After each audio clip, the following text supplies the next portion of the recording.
This is the machine.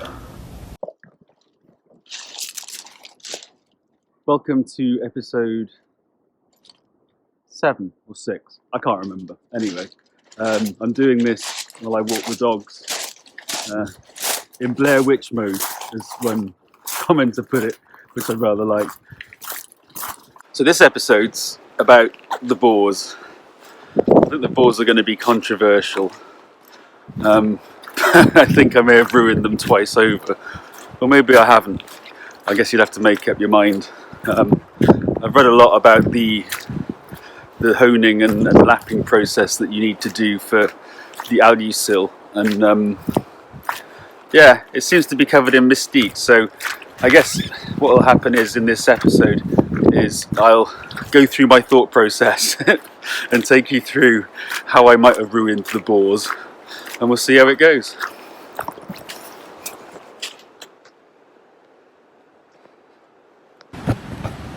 And now let's have a look at the horrors that I did to the boar. Just this one boar. And I shouldn't have done it when I was not thinking and tired. Let's have a look. So here's the boar. And let me just get a light on that. So I read on the internet that you could use Scotch-Brite to gently clean the boars, and I did. So I cleaned the ring round the top, the carbon ring, and then I thought, oh, let's have a look at those scratches. And so I had a little bit of a go on those, and I have scratched the boar quite significantly with what I thought was a Scotch-Brite. So yeah, so those scratches are kind of like, you can't quite catch a fingernail on them, and then the ridge at the top you can't quite catch a fingernail on. The rest of it's looking okay, so we'll figure out what to do with that. I've read a lot of stuff about the alusil and the scratching and the honing and the lapping and stuff, so it might be best just to leave it and see what happens. I only want to burble around the island in it, or I can get some of that sun-in paste and just gently dress the surface, I guess, to see if those scratches are superficial. I mean, because what I used was this. Pretty innocuous looking, right? But when I read the label afterwards, it said, oh, it's a 240 grit. And it does seem to deliver that.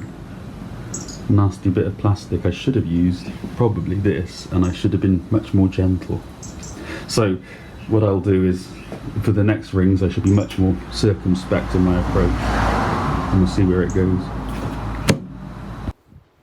Okay, so that was the first stage of ruining them. The Scotch-Brite, or whatever it was that I used, that was green, it looked like Scotch-Brite, did scratch the walls quite considerably, I think.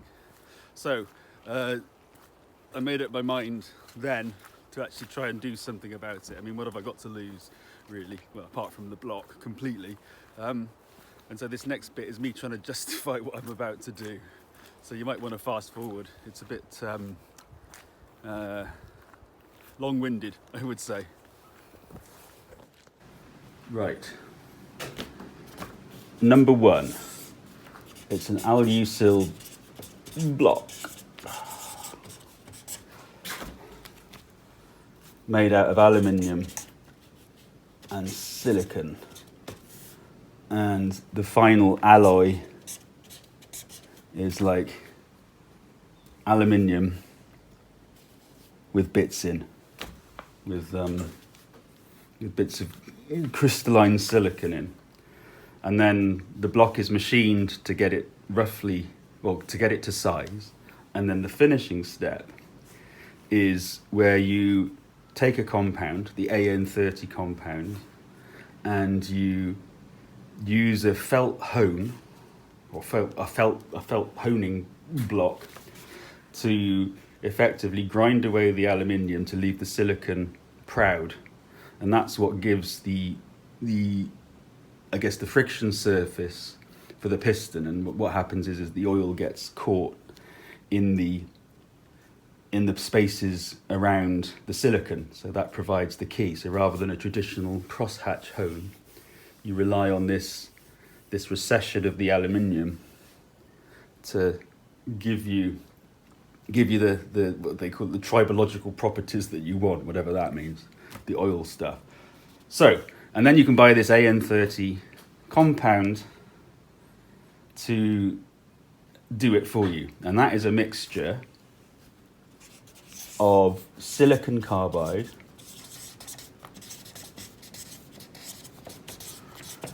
mineral oil, and calcium stearate.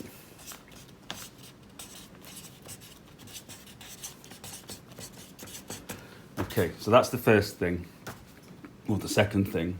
The third is that the silicon nuggets are, I think, 50 to 70 micron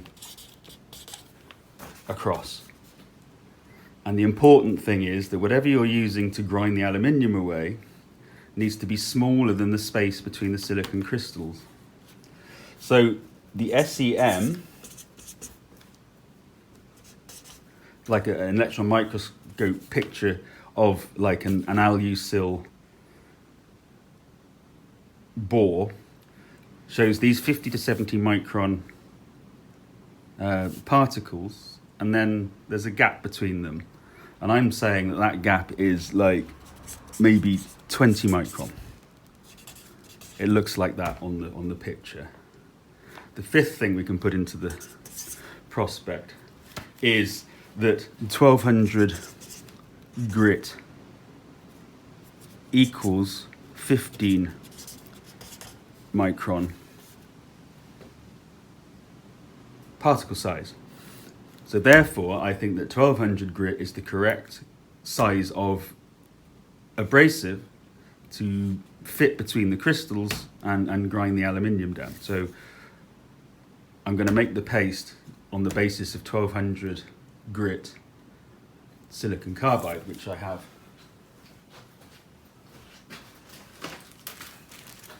over here. So you can buy 200 grams of that for 12 quid off the interwebs. Right. Okay, the second thing is that the mineral oil plus calcium stearate, that equals grease, effectively. So from what I've read, the mineral oil plus the calcium stearate, there should be an A in there, oh, screw it, gives you a grease, because this calcium stearate is like a thickening agent. So my conjecture here, rightly or wrongly, is that I can use normal grease, so multi-purpose grease, which has some lithium in as the thickening agent, I guess, and I can make a mixture of these two to make a paste, and then use that as the lapping compound, and I will make also some felt blocks for the hone and try it that way. And then I can make this, and then I can probably dilute it with oil if I need to get it to the right consistency to do the lapping. So the fifth element here, well, not the fifth element, actually I've done the fifth, the sixth is the mixture. Now, if you look at the material safety data sheets for these compounds, the UK ones are really quite mean on information, but the US ones are pretty good. And they show ratios of abrasive to carrying liquid anywhere between, I don't know, 20 and 50%. So I think I'm just going to go for a 50-50 grease to silicon carbide mix. I think that's fair enough. And then we'll go from there. So I could be doing completely the wrong thing and I will ruin my bore, but the thing that I want to do with this paste is take the cylinder that's got the score marks in, and just make sure that I give the piston rings the best chance of not wearing too quickly where those grooves are, because I did notice that in that cylinder there was some asymmetric wear on the piston ring. So I guess what I'm doing is not going to dimensionally change the block. It will alter the surface and hopefully encourage some silicon particles to, or further expose the silicon particles. Or I could just break it. I saw a picture from some guy on the internet who'd done it with felt pads, and the felt pads had come off, and he'd actually like ground a massive grind marks at the top of his cylinder. So yeah, so we'll see. I think it's an interesting experiment, and I debated whether to do it or not do it, but I think the risks are pretty low here with making this paste. 1200 grit is not that aggressive, and from what I've read, you don't dimensionally change anything by doing this. You just expose the aluminium, or maybe you do bugger all and it doesn't make any difference. So we'll see. Yeah, so the next stage is to make the mixture 50-50, and to add a little bit of future frisson to this, I'm going to make it in an old grease tin, and then I'm going to put it back on the shelf if I don't use it. So in future, I'll have a nice tin of grease that is an abrasive paste. I must remember to label that, or even throw it away afterwards, actually, because joking apart, that is exactly what's going to happen. Yeah, okay, right, let's make a mixture.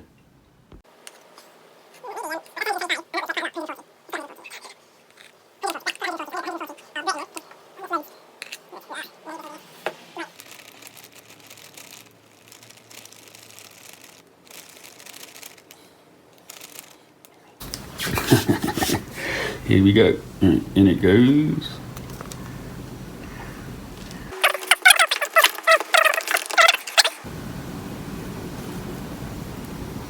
Okay. Right, the next thing to do is to make some homes. So I've been thinking how to do this, and as far as I can see, the main risk is that these stones break from the felt. I stole this from my daughter's craft box. I'm sure she'll be fine with it. It's in a noble cause, right? And so, yeah, I think I'm going to cut some plastic in this old container and make sure that it's covering this, so that if it does wear through, you're wearing on this. And I think that's the main risk. I think what I'm going to do is cut like a, I don't know, we'll see. I'll do some stuff and then record. Okay, so what I've done is I've made I'm making a plastic shroud out of the old bottle there, and it's gonna fit over like that.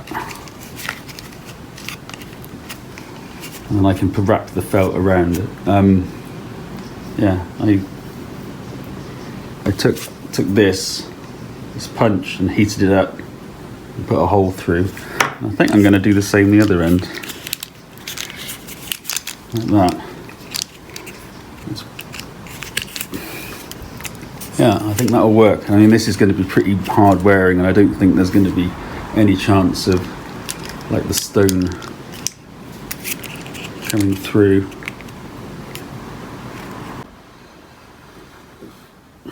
So here's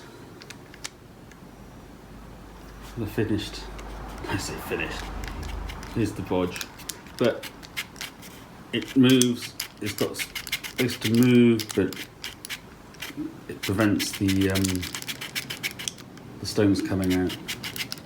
So I think if I trust the cable ties, it should be okay. I mean, the pressure we're going to be using is tiny. I think this is just kind of like something to push the paste against the wall, not to actually do any mechanical stuff. Oh, we'll see. I'll do the other ones. Well,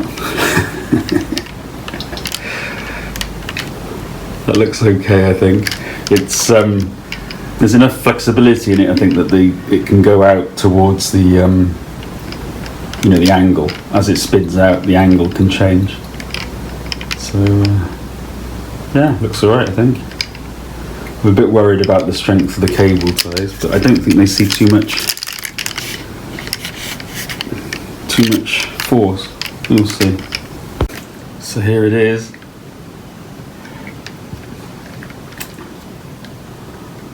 Two layers of felt, a layer of, I guess, polypropylene, and then the original stones. It fits in the bore pretty snugly. I'm hoping there's enough movement to mean that, you know, there's a fairly consistent pressure. But I guess we'll see.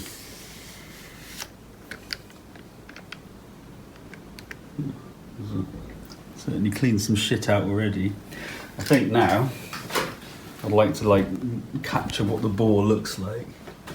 And when I do it, I'm going to tilt the engine downwards so that any crap that is in the cylinder is going to fall out onto the ground and not onto the crank.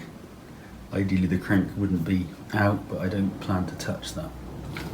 This is the worst cylinder. Right, let's get a light in. So those are the score marks. They don't look too bad. There's areas of discoloration. I guess there's some, I think there's a wear marks at the bottom. And then, I don't know, you can see where I went crazy with the Scotch-Brite maybe. It's not a nice shiny bore like the other ones. And then up here. So yeah, I'm going to give it a go. So I've covered the hones in my homemade paste, and I've lathered the bore in the homemade paste, and now I guess I'm gonna go in there for about 30 seconds and see what it looks like afterwards.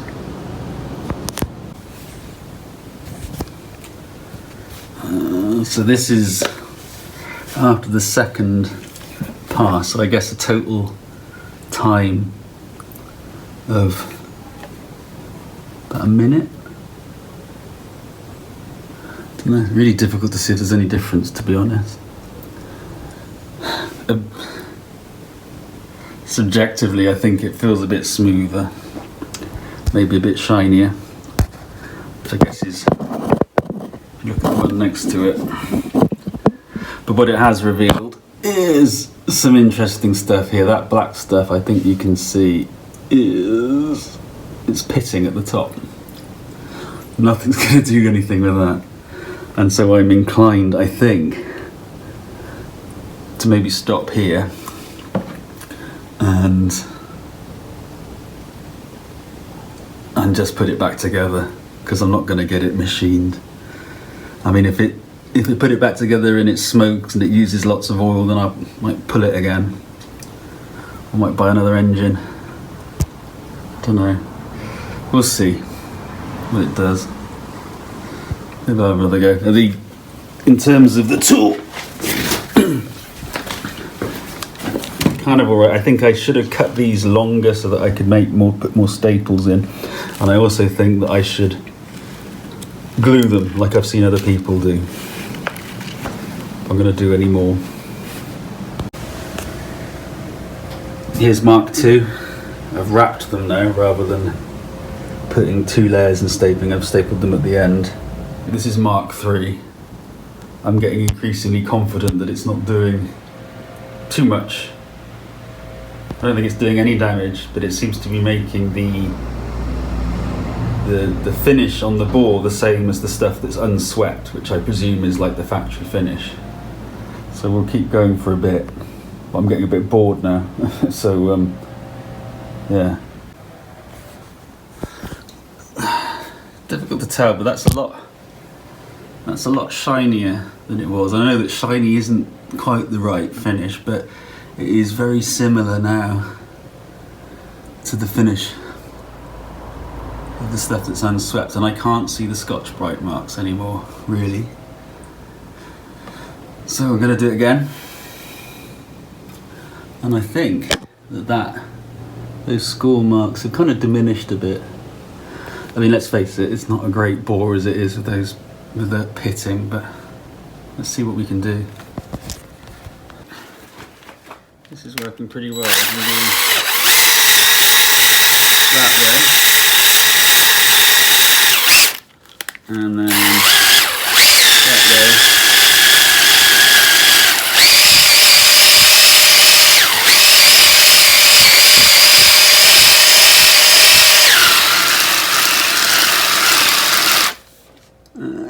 Yeah, this method of holding them on with the cable ties seems to work pretty well.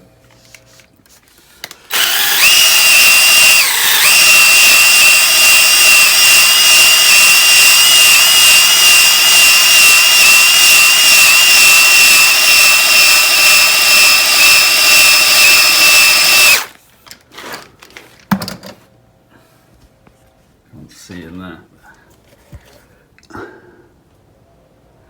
It's like even paste. I'll just clean that out and then we'll see what we've got.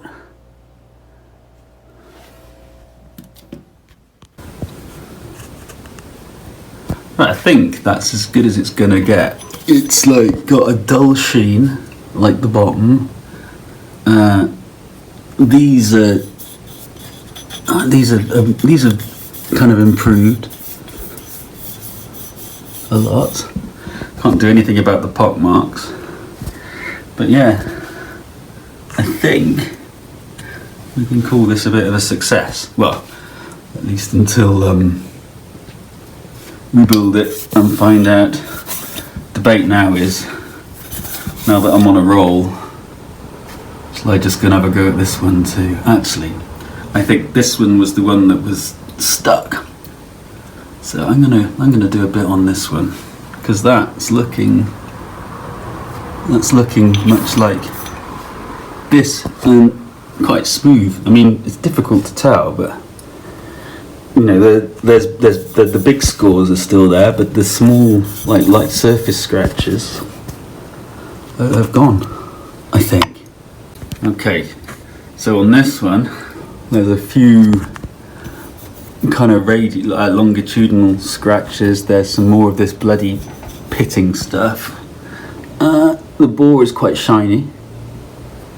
You see that? And then there's stuff around the top, and there's a little bit of a lip. I mean, I should say on this one, the lip is still there, so that hasn't changed much. But yeah, I'm gonna give it a go on this one. See what happens. Right, this was one pass, 60 seconds. It's quite interesting. I didn't notice this before, but there's as you can see, there's the mark of the oil control ring. I guess where it's been resting. There's like the pitting. But yeah, it looks much cleaner. This hasn't changed.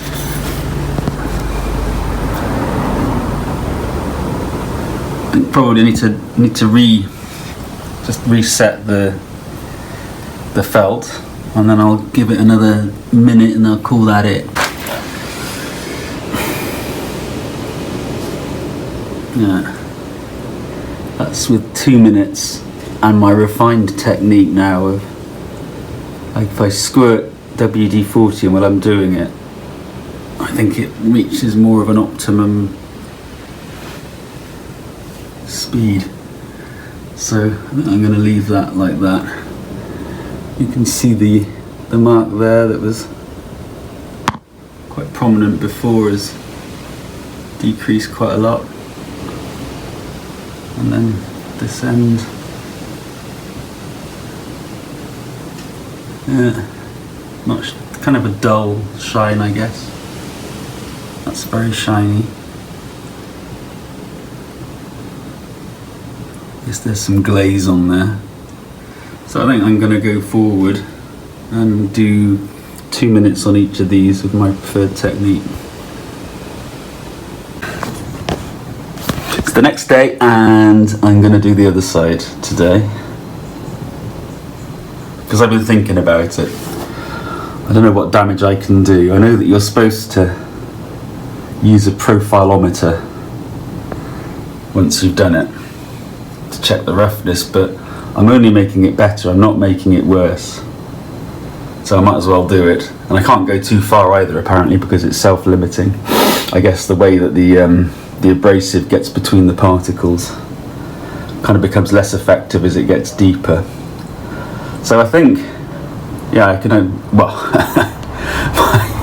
my thought process tells me that I can only make it better. So anyway, I guess we'll see in the long run when and if it goes back together, and when and if it starts, and then when and if it's got a few miles on it, whether it starts burning or whatever. We'll find out.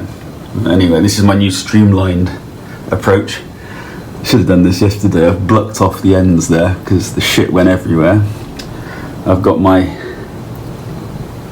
corn on the cob, so normal Honer plus the plastic plus the felt wrapped around. This seemed by far the best way, and I'm going to use far less compound this time and keep it diluted with I think that's all I've got, brake cleaner. I'm running out of WD-40 and yeah, we'll see what happens.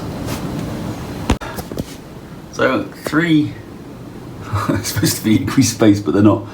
3 spludges so I can stick the 3 prongs in, and then I'm going to soak it in this stuff. It's all wet, right, and then we're going to go for it.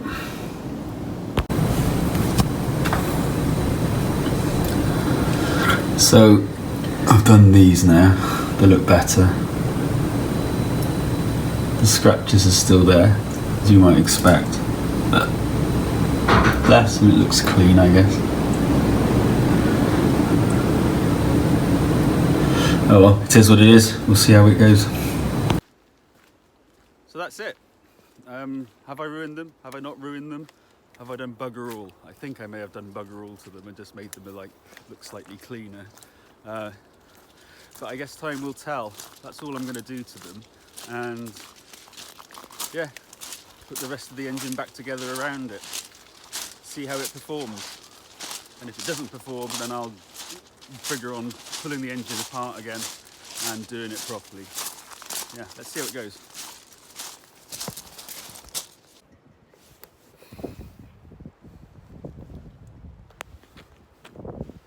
Oh, this is actually kind of scary. Looper, come here and be fierce. There's things that might bite me.